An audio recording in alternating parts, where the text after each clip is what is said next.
after that super dramatic intro. Willkommen, bienvenue, welcome one and all to another live stream. I am overjoyed to have in the studio someone who, like me, shares a passion for personal branding. And I would say her current strapline is to find brand you. And today we are going to be talking about, as an extension of the phrase, nobody buys an umbrella. What exactly do we mean by this, Sally? And welcome, by the way. Thank you very much. And it's lovely of you to have you on here, or have me on here. So one of the first things I want to say is 30 seconds is ever such a long time. It feels like a long time. I promise you, it's less time than you think. But it pops up with little messages everywhere on people's things saying Gareth is about to start talking to someone. So, you know, it is what it is. But here we are. We can make it shorter next time. 15 seconds. That'd be good. Yeah, 15 for me, I feel. Yeah, not 30. All right. So nobody buys an umbrella.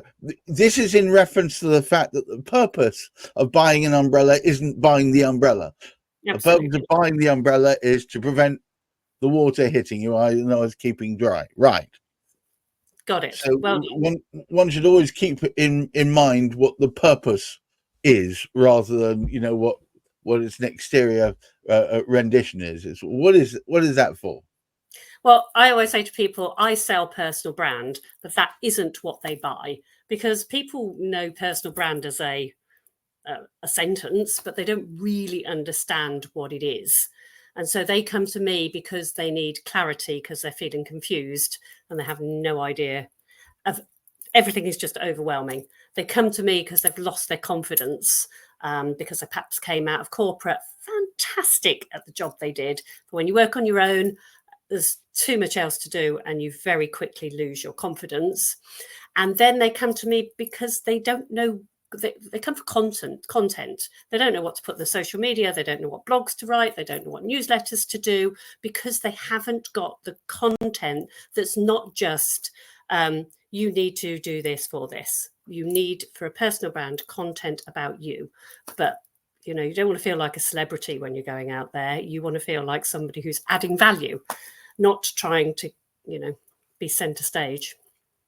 But the truth of the matter is, many people know what it is that plagues them. They know their ills, and at dinner parties they'll regale you in great and graphic detail what those ills are. However, they very rarely know what the solution is to getting rid of those ills. Yeah, and often don't know how to enunciate that solution. Absolutely. And also, if you talk about your ills at a dinner party, you might have 6 different people there who will give you their different opinions on what you need to do. And personal brand is all about coming from the inside. It's not me telling you what to do. It's me telling you how to find out who you are, and then how to be able to explain that, show it so that you can be visible, and then you can attract your clients. But until you become visible because you're saying the right things about yourself, it doesn't happen. Now, I'm forever plagued with people saying, tell me your why, what's your why? But I noticed when earlier, when we were talking about the pillars, if you will, of and the process that you go through, and I mentioned to you at the time, your why is way down the bottom of the list, way past philosophy, strengths, values, mindset, etc., etc. It kind of drags in at back, tail end Charlie. Yeah, absolutely. Not because it is right at the end, because it is incredibly important.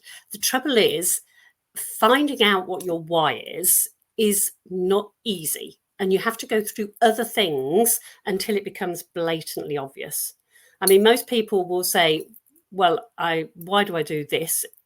Because I need money, because I've got to live, or because I want to show my child that I could do it. Those are things that people come up with as a why.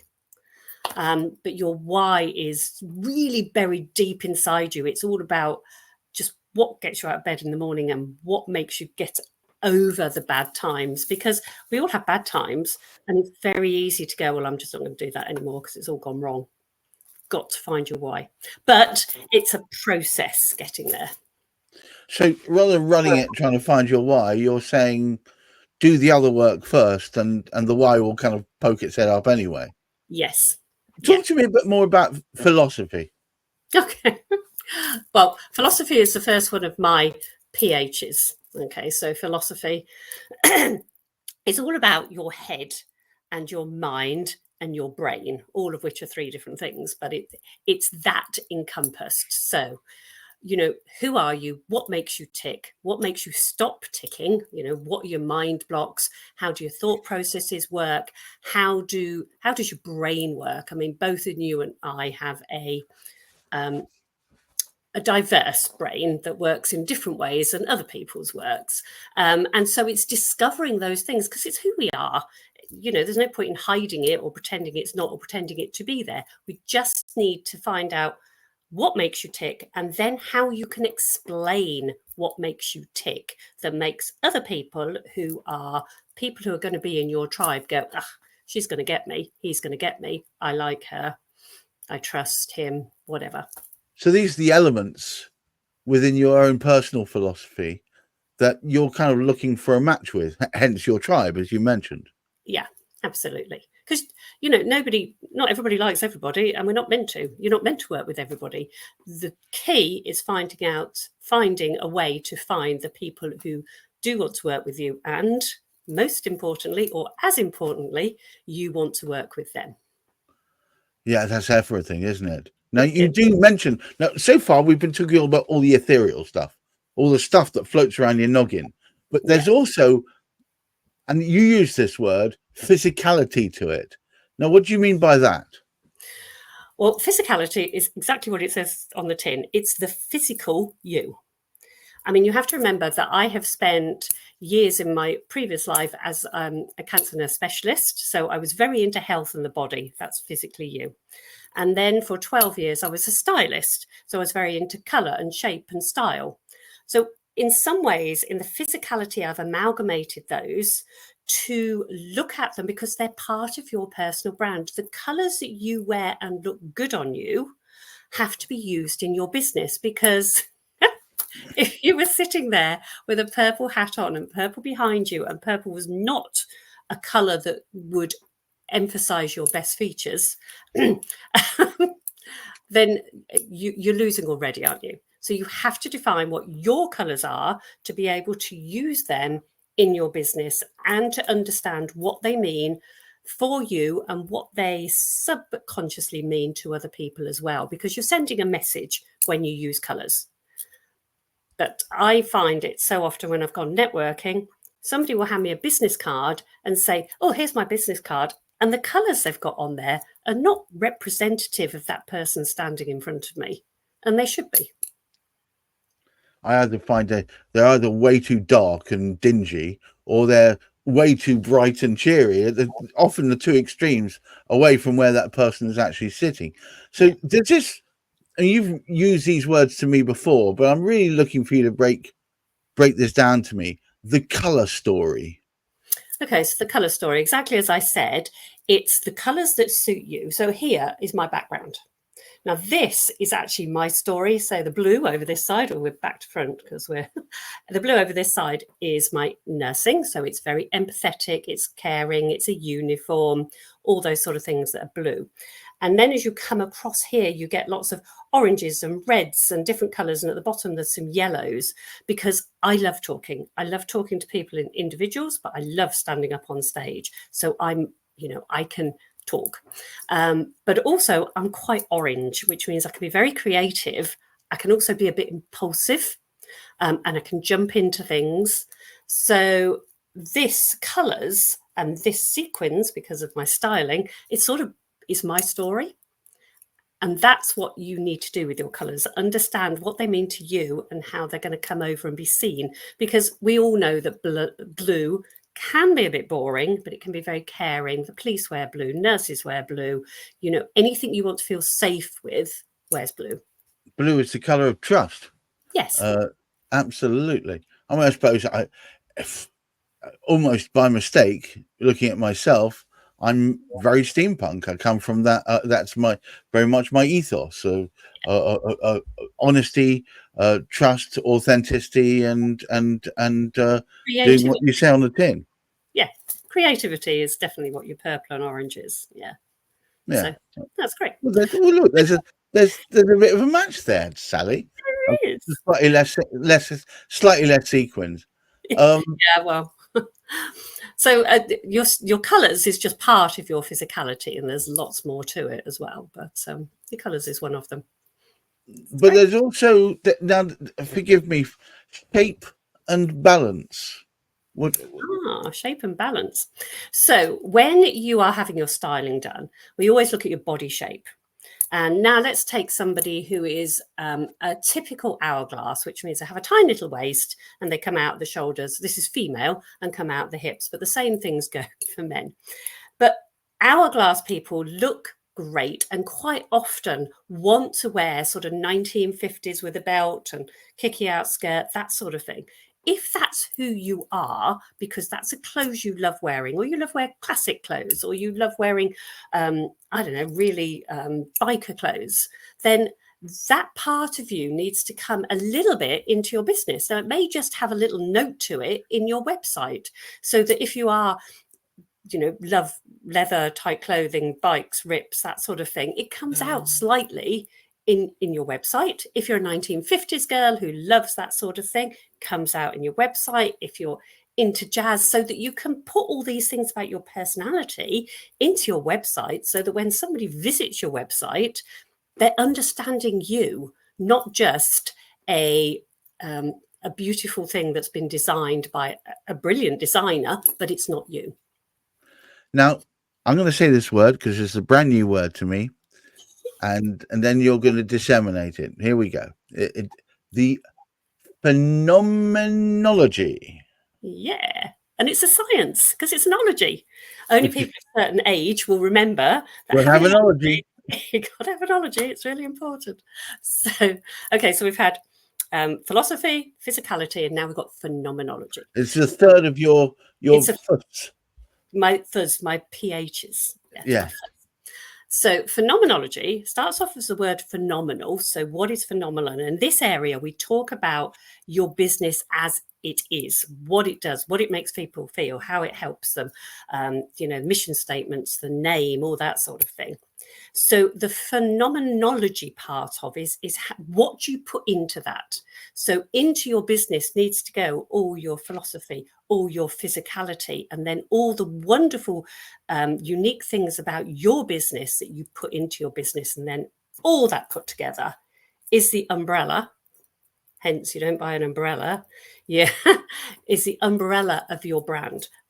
And that means that you can have one or two businesses, and that doesn't matter because people say, oh, I network this one and I network that one. And I've got a different business card and different colors. No, because when you have that personal brand, it explains that you're a business coach, but at the weekends you help people skydive. It puts them together because of who you are, not because of what the businesses are. So it makes you the center of it all.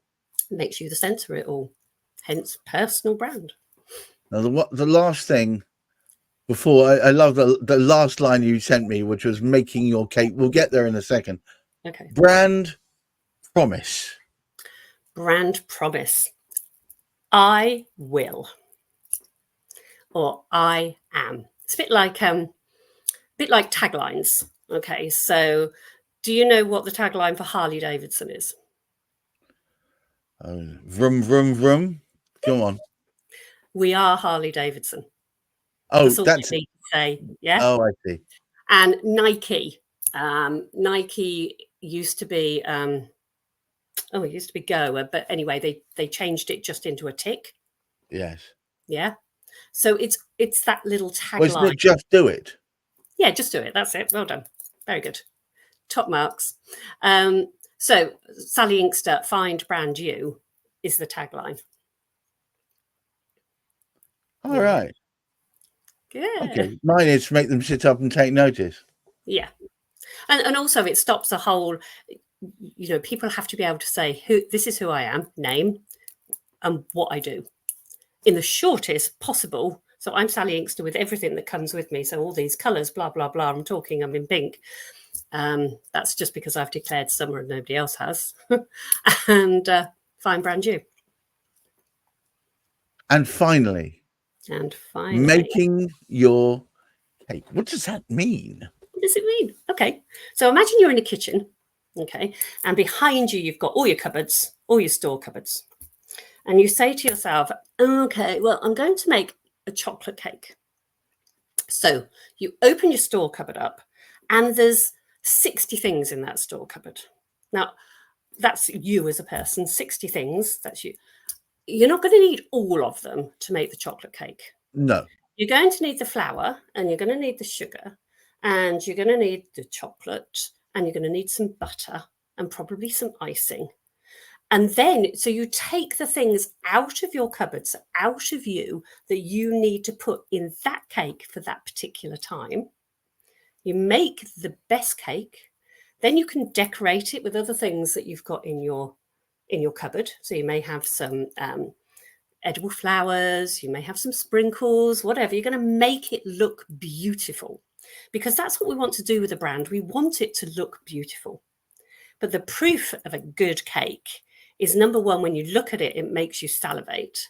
And number two, when you cut it open, it just looks perfect. And then when you eat it, it satisfies what you need to satisfy. Would you say this is about being the brand? Yes. So look, guys. But you can make lots of different cakes. You don't just have to make a chocolate cake. You can make other, as I say in BBC, other cakes are applicable.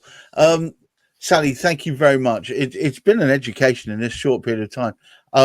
Guys, we are going to be doing a series of podcasts similar to this one, where we're going to delve a little bit more deeply, and we're going to find out what it is to be brand you. But until the next time, thank you so much, Sally. And guys, if you're watching this and you come across either myself or Sally, and you just jump in there and say, I like that, I didn't like that, I'd like to see more of this and less of that, because we need the feedback to know which way we're going. But until the next time, thank you for your time and your attendance. Have a marvelous week, what's left of it. And of course, excellent mental health. Bye-bye now. Bye.